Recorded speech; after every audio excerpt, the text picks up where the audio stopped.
Now come towards the industrial microbiology. This is actually the practical side of the microbiology. Industry is about everything: fabricating clothes, creating clothes, shoes, food.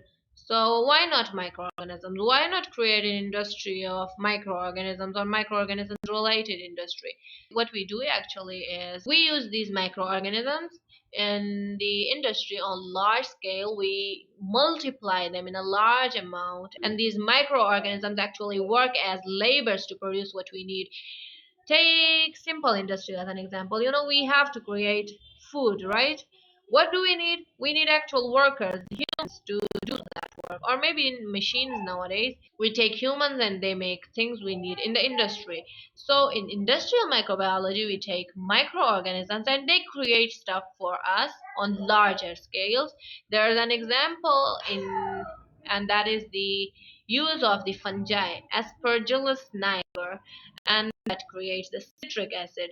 Well, you'll be saying, what is citric acid? Why do we have to create it on large scale? Why do we need it? Citric acid. Do you know citric acid is actually in the vinegar you use in your home? The diagram shows the Aspergillus niger, and the right side shows the industry where the citric acid is produced.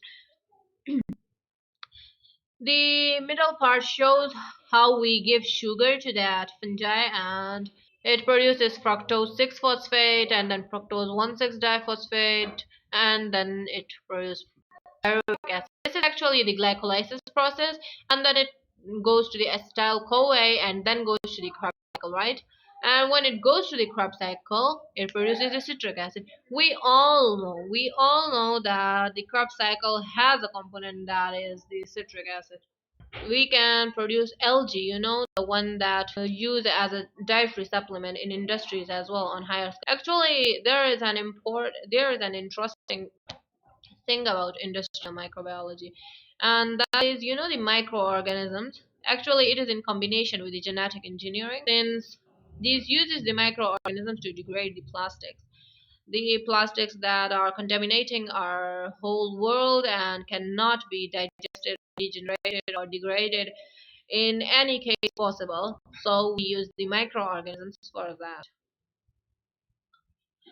Actually, there are no microorganisms that can degrade plastics on a normal basis unless we design them in the lab and then give them to the industrialists and then tell them to take all the plastics and degrade it. I think it will become very common in the coming future, since plastic needs to be eliminated or we are going to be eliminated.